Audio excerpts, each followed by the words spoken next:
Assalamualaikum warahmatullahi wabarakatuh. Perkenalkan, saya Mutiara Melani dengan NIM 2009060019 dari Prodi Ilmu Politik Universitas Sumatera Utara. Di sini saya ingin menjelaskan tentang konflik tanah ulayat yang terjadi di Sumatera Barat, tepatnya konflik antara kaum Caniago di daerah Kasang, Padang Pariaman dengan Badan Pertanahan Kabupaten Padang Pariaman. Bagaimana konflik tersebut terjadi? Mari simak penjelasannya. Konflik yang berhubungan dengan tanah terjadi hampir di seluruh pelosok tanah air dan cenderung meningkat tajam dalam 5 tahun terakhir.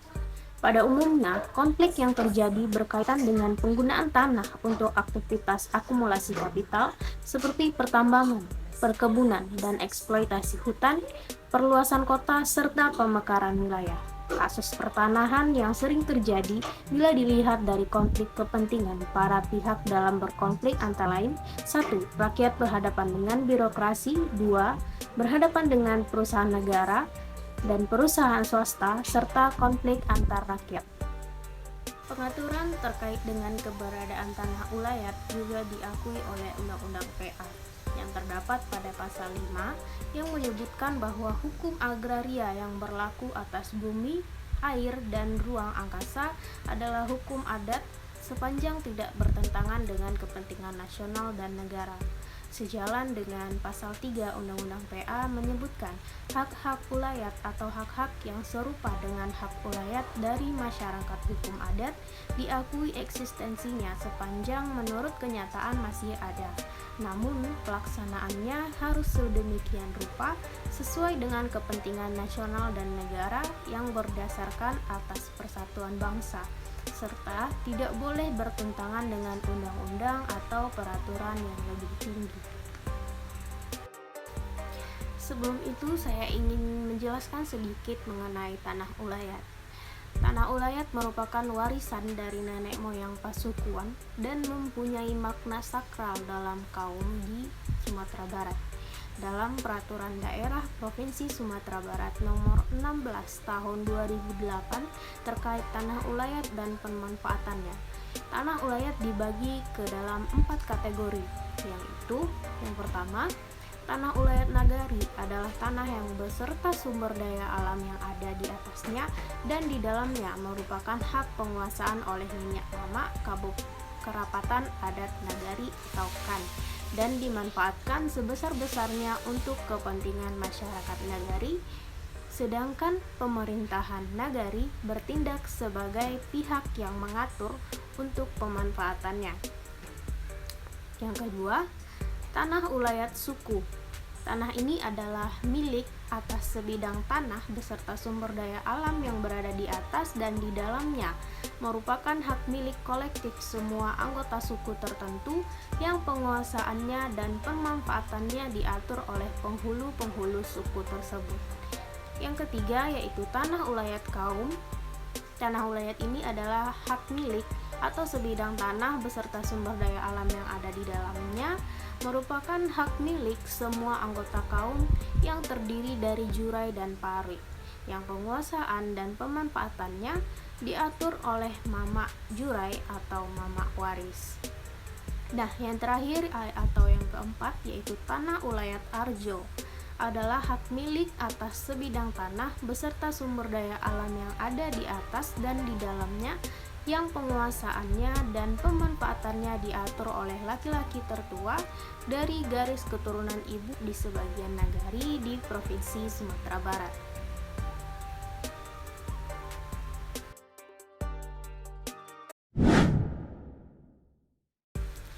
Pada pertengahan tahun 1997, Makas, penghulu suku Caniago dan 5 orang anggota kaumnya mendatangi ahli waris Nurimas yang bertempat di Jati nomor 95 Jalan Perintis Kemerdekaan Padang. Kedatangan mereka untuk menanyakan letak tanah 2,5 hektar yang pernah dijanjikan oleh pihak Nurimas untuk diberikan kepada anggota kaum Caniago pada tahun 1981. Alasannya, tanah tersebut akan dibagikan kepada 2 orang anggota kaum yang dituakan, yaitu Juni dan Jana. Kedatangan mereka tidak disambut dengan baik oleh Eri selaku ahli waris dari pihak Nurimas. Pada awal tahun 1998, Edi, salah seorang anggota kaum dari suku Caniago, melihat dua orang pegawai BPN sedang melakukan pengukuran di tanah kaumnya. Ketika dikonfirmasi, mereka berdua bermaksud untuk mengukur batas-batas tanah tersebut dengan alasan tanah tersebut sudah dibeli oleh pihak Nurimas pada tahun 1982 dengan luas tanah sebesar 17,5 hektar. Berdasarkan keterangan pegawai Badan Pertanahan Nasional tersebut, beliau membicarakan dengan Sam yang juga salah seorang anggota kaum Caniago. Akhirnya, mereka mencoba meminta konfirmasi kepada Nyenyak Mama selaku pihak yang menjual tanah kaum pada tahun 1982, yaitu awal. Menurut pengakuan Nyenyak Mama, beliau tidak ingat lagi berapa hektar luas tanah yang sudah dijual kepada pihak Nurimas. Tapi untuk lebih jelasnya bisa dikonfirmasi kepada notaris Asmawel selaku notaris yang membuat perjanjian tersebut. Pada pertengahan bulan Maret tahun 1998, anggota kaum Caniago yang diwakilkan oleh Sam menemui notaris yang membuat perjanjian antara Nyenyak Mama dengan pihak Nurimas pada tahun 1981.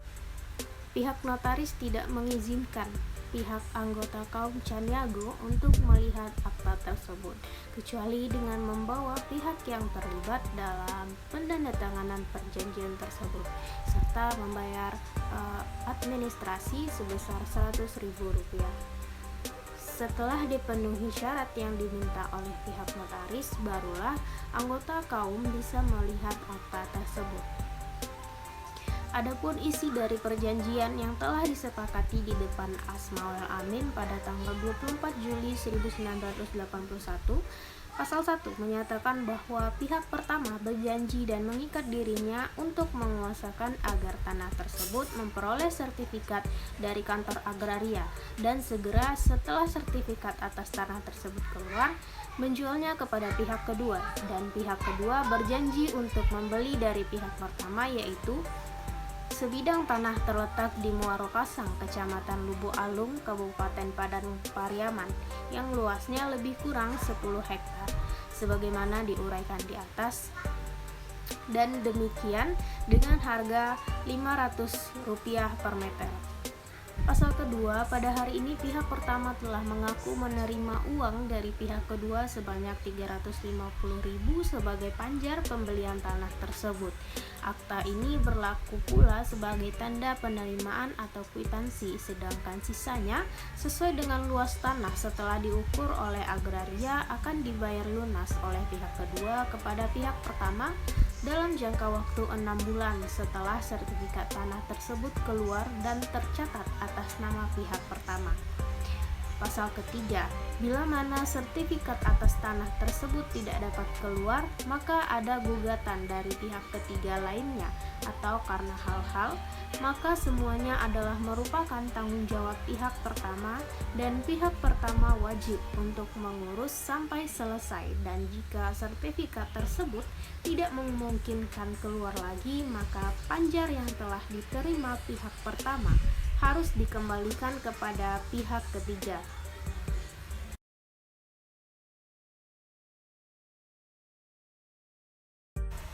Berdasarkan akta perjanjian tersebutlah terdapat kejanggalan pada pernyataan antara pegawai BPN yang pernah mengukur tanah kaum Caniago. Alasan inilah yang mendasari anggota kaum untuk mendatangi pihak Badan Pertanahan Nasional atau BPN Padang Pariaman pada tanggal 30 Maret 1998 selaku pihak yang mengeluarkan sertifikat tersebut. Kedatangan mereka untuk mengkonfirmasi apakah tanah tersebut sudah disertifikatkan. Jika iya, anggota kaum ingin melihat warkah. Keinginan anggota kaum tidak disetujui oleh pihak BPN. Hal inilah yang mendasari anggota kaum beranggapan bahwa tanah tersebut bermasalah. Akhirnya, beberapa orang berinisiatif untuk menempati tanah tersebut untuk ditinggali dan membuka usaha. Ada beberapa alasan. Yang pertama, informan beranggapan bahwa telah terjadi kerjasama antara Nurimas dan pihak BPN dalam mengeluarkan sertifikat tersebut. Karena dari data-data yang dikeluarkan oleh BPN waktu menjawab panggilan Polres, banyak yang menyimpang dan tidak sesuai dengan data. Kedua, Wari-Warkah diketahui bahwa mama kepala waris pernah menerima uang sebanyak 25 juta rupiah dari Nurimas selaku pembeli. Padahal mama kepala waris tidak pernah menerima uang sebanyak itu. Alasan ketiga, dari warkah yang diperlihatkan polisi ketika BPN menjawab laporan yang dibuat, diketahui bahwa telah terdapat surat jual beli yang ditandatangani oleh semua anggota kaum. Padahal anggota kaum tidak ada atau tidak pernah menaikkan akta jual beli tersebut. Dan yang keempat, sertifikat nomor 212 atas nama Revolman dan Nur Hayati. Kenapa bisa keluar padahal anggota kaum tidak kenal dan tidak tahu dengan orang-orang tersebut? Yang kelima, seluruh anggota kaum telah menguasai tanah tersebut sejak lama dan turun-temurun, serta dihormati oleh orang lain maupun masyarakat sekitar lingkungan tanah tersebut. Jika ia BPN pernah melakukan pengukuran di atas tanah tersebut, pastilah diketahui oleh anggota karena mereka tinggal di atas tanah tersebut. Tapi sampai sekarang tidak ada gugatan dari pihak lain yang mengajukan keberatan yang beralasan serta mempunyai bukti-bukti yang kuat atas tanah tersebut. Alasan yang keenam adalah anggota kaum sampai sekarang belum pernah mengajukan permohonan pendaftaran atau mendaftarkan sertifikat tanah tersebut ke kantor agraria Kabupaten Padang Pariaman. Ketujuh, anggota kaum Caniago memang pernah membuat perjanjian dengan Nurimas pada tanggal 24 Juli 1981 di hadapan Asmaul Amin, yaitu notaris di Padang, yang menyatakan bahwa mendasari anggota kaum Caniago untuk menuntut Badan Pertanahan Nasional, antara lain kaum akan menjual tanah dengan pihak Nurimas. 8. Anggota kaum tidak pernah memerintahkan pihak Nurimas maupun Revolman dan Nur Hayati untuk mengurus sertifikat. 9. Anggota kaum pada tanggal 1 Maret 1978 pernah meminjam kepada suku Jamba yang diwakilkan oleh Amiruddin 60 tahun, Syahbanar 38 tahun, Kasim 35 tahun pada waktu itu, di mana anggota kaum Caniago telah meminjam 100 emas murni dan padi sebanyak 37 karung kepada kaum suku Jamba tersebut. Sampai sekarang, kaum Caniago belum menyelesaikan ataupun mengembalikan pinjaman tersebut. Menurut hakim, pihak agraria tidak dapat melayani permohonan penerbitan sertifikat bila tanah masih terikat perjanjian dengan pihak lain. 10. Bahwa sampai hari anggota kaum terutama mama kepala waris belum pernah mendatangi pihak agraria maupun instansi yang terkait seperti camat untuk mengurus hal-hal yang berkaitan dengan keperluan sertifikat atas nama kaum Caniago tersebut. Pada dasarnya, alasan-alasan menggugat Badan Pertanahan Nasional yang dilakukan oleh kaum Caniago ini telah terjadi kerjasama antara pihak BPN dengan Nurimas dalam mengeluarkan kedua sertifikat tersebut, baik sertifikat induk atas nama Nurimas, Nur Hayati, dan Revolman. Begitu juga dengan sertifikat pecahan yang telah dipegang oleh pegawai yang berjumlah lebih kurang 400 orang.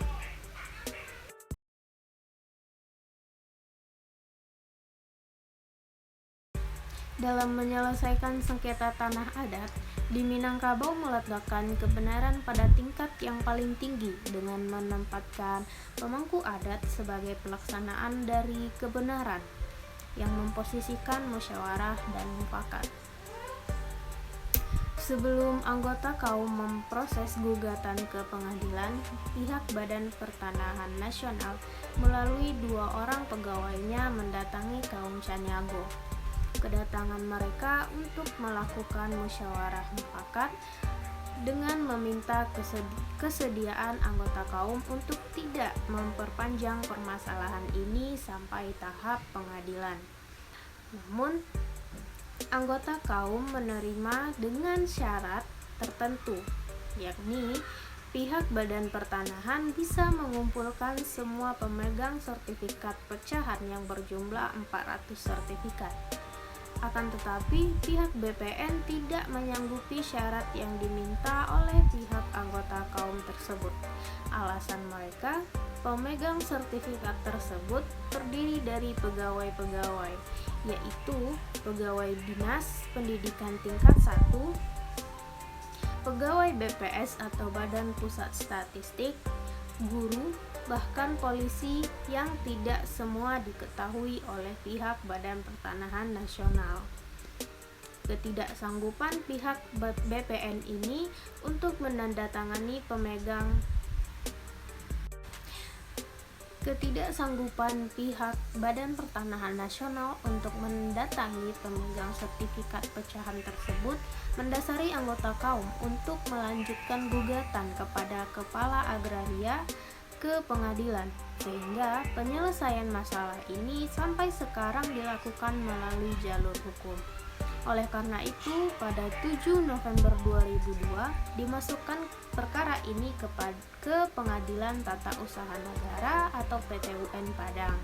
Sedangkan pada tanggal 8 November 2002 baru perkara tersebut diterima oleh PT-UN dengan nomor 25-G-2002-PT-UN TGD. Berdasarkan beberapa kali sidang dengan mendatangkan saksi dari kedua belah pihak, kasus sengketa tanah dimenangkan oleh kaum Caniago. Pihak BPN selaku tergugat mencoba naik banding. Proses naik banding di sini juga dimenangkan oleh kaum Caniago. Masih tidak puas dengan keputusan tersebut, akhirnya BPN melakukan kasasi kepada Mahkamah Agung. Bahkan sampai sekarang kasus sengketa tanah tersebut sudah meluas kepada pemegang pecahan sertifikat. Kesimpulannya ialah konflik yang melibatkan anggota kaum Caniago dengan Badan Pertanahan Nasional atau BPN ini membutuhkan waktu yang panjang dan lama, bahkan masih berlangsung hingga sekarang.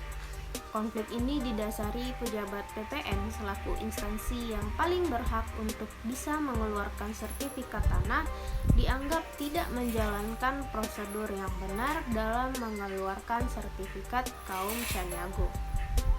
Sengketa tanah ini selain melibatkan kaum Caniago dan pihak Badan Pertanahan Nasional, juga melibatkan pemegang pecahan sertifikat yang berjumlah 400 orang. Untuk menyelesaikan sengketa ini telah diawali dengan kedatangan pihak BPN kepada kaum Caniago untuk tidak melanjutkan kasus tersebut kepada pengadilan. Namun ternyata usaha ini tidak membuahkan hasil karena BPN tidak mampu untuk memenuhi syarat yang diminta oleh pihak kaum. Akibatnya, kaum Caniago tetap melanjutkan sengketa ini melalui jalur hukum. Nah, itulah tadi penjelasan singkat mengenai kasus konflik tanah ulayat antara kaum Caniago di daerah Kasang dengan Badan Pertanahan Padang Pariaman. Terima kasih telah menonton. Sampai jumpa di lain waktu. Assalamualaikum warahmatullahi wabarakatuh.